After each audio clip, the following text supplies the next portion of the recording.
I'm Steph Strickland with GeekWire Studios. Today we are talking about how wonderful gets done, performance made flexible. I would like to introduce our panelists. Jennifer?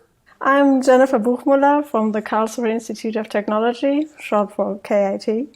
And at the KIT, I'm the HPC Core Facility Manager, and also I'm the head of the Department for Scientific Computing and Simulation. Thank you, Jennifer. And Scott? My name is Scott Tees. I'm the General Manager for High Performance Computing and Artificial Intelligence here at Lenovo, and I'm calling you from Raleigh, North Carolina. Thank you both so much for being a part of this. Jennifer, I wanted to start with you. Tell us, what is KIT? KIT is shortly a joint venture between a university and a research facility. So we have students, more than 30,000 students at our site, but also we have many, many scientists working on the very core problems and trying to solve them. We'll certainly get into what some of those core problems are. I want to bring Scott into the conversation. Scott, tell us a little bit about the collaboration with Intel's team in bringing in this, third gen Intel Xeon Scalable processor technology to an important customer like KIT. We've been an entire new generation of systems built on Intel's third generation scalable processor. They're designed to get the most performance, to deliver the highest amounts of security to our customers like KIT, and we're really excited about getting these systems in market. The fact that we're shipping these things so early in the life cycle, in fact, KIT already has systems on their floor ahead of the launch, is a great proof point of how close this partnership is. And I think it goes to, Jennifer, what you were saying about solving these core problems. So let's start to dig into that. How do you intend to use this at KIT? So we are one out of 8 centers in Germany providing HPC computing power to scientists in different disciplines. And so at this point, we try to, first of all, support science on high-performance computing systems. We also want to enable new users, never have seen or never used an HPC system before, to see or to engage their research by using this powerful computing system. We've got a lot of people with us today that might not understand what HPC or high-performance computing is all about. So let me give just a quick definition here, a quick understanding of what it is. When we're looking at big problems, very complex problems, it's often the case that we can't solve that using a single computer. The problem's just too big, the variables are too vast. So what we do in HPC is we break that problem up into much smaller problems. We give them out to hundreds, and in this case, thousands of systems. They each work on a small portion of the problem, and then we reassemble the answer. It allows us to take on problems that are much, much too big for a single workstation or a single computer to work on. And that's what makes it so exciting. Jennifer, tell me a little bit more about how something like this is working to solve a very real-world problem right now, like COVID-19. Before COVID-19, there was already existing collaboration using folding at home, for example, where it was very easy to adapt packages from folding at home and solve the problems and packages we got from a sample stage. But we were happy to provide also computing powers at our facility to solve those packages and to fold the molecules to find a vaccine or any treatment for COVID.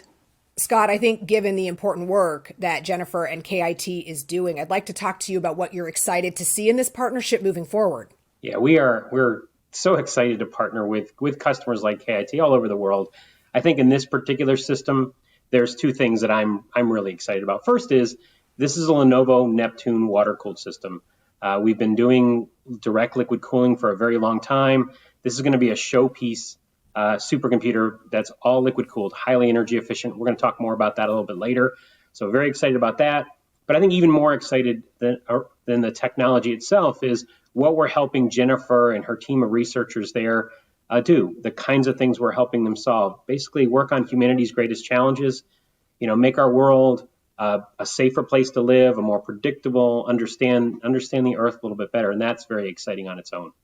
Scott, you've really teed me up to ask this next question to Jennifer. Jennifer, give us some examples of what this means to actual users. So if you take climate science as an example, on the one hand, climate scientists are working on our systems, simulating the climate for the next 10, 20, 50, or 100 years, asking the models the question, if we emit carbon dioxide the way we do today, how this affects the climate in the near future. Also have different scenarios like non-emissions or zero emissions or doubled emissions, for example. But on the other hand, we have a close collaboration with the German Weather Service, And there we support all the scientists to get more precise and much faster simulations coming to severe weather conditions. The faster you simulate weather, the faster you can warn also the civilization or the cities if the severe weather condition is approaching and, for example, have evacuation going on. It's very clear how important this work is. Scott, can we wow them with some numbers? Let's talk performance statistics, how fast this is. What are we looking at here? Take us under the hood. We're talking about a 17 petaflop system. That's 17 quadrillion computer operations per second. So imagine 1 + 1 is an operation. Doing that 17 quadrillion times. Again, it's hard to even contemplate. This system still fits in less than 1 megawatt. And it's going to allow the researchers, as you say, to extract a whole lot more insight from the data they have without using, all that additional power you might assume. A lot of that's thanks to the Lenovo Neptune, which is the water cooling technology, but it's also thanks to the incredible performance of this new Intel processor. Jennifer, this then sets me up to talk to you. I want to know why you chose Lenovo systems based on these third-gen Intel Xeon Scalable processors over similar competing systems. So maybe in Germany, this was an open call for tenders. So this was a European-wide call. And in this call, we set up some statistics like, okay, for a climate, like a climate model, you have to, if you are a tender, you have to achieve that kind of performance on the system you're dealing with.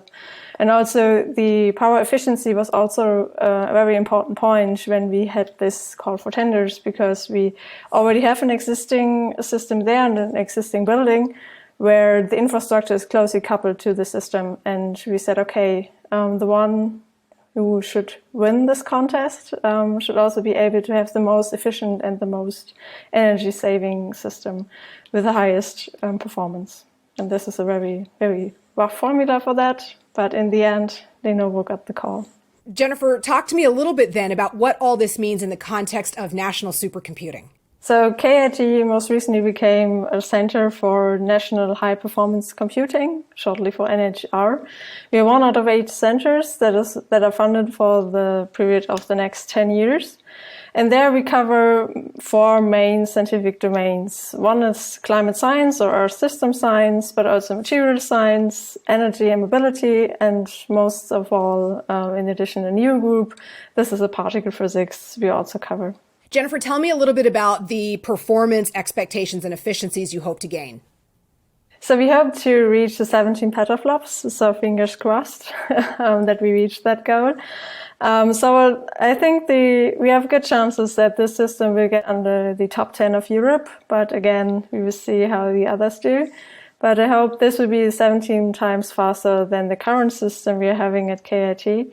So also for example, climate science, this means that they can do the same science 17 times faster or even a multitude of that. Scott, is there anything I'm not asking you or a final thought? One thing that I'm always interested in is naming of supercomputers. In HPC land, we always give these systems a name. And I think the reason we give it a name is because it connects the researchers to the system more than typical IT. In this particular case, the name of the system is Eureka.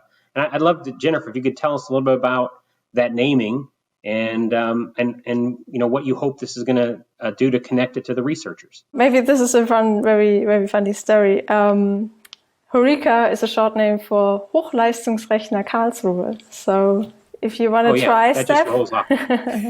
No, thank you.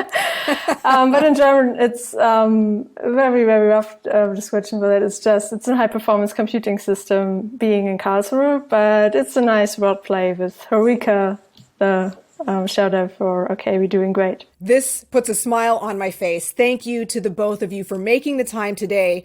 Also, if you would like to check out more, you can go to Intel's Partner Pavilion at the URL you see on your screen. And that is how wonderful gets done.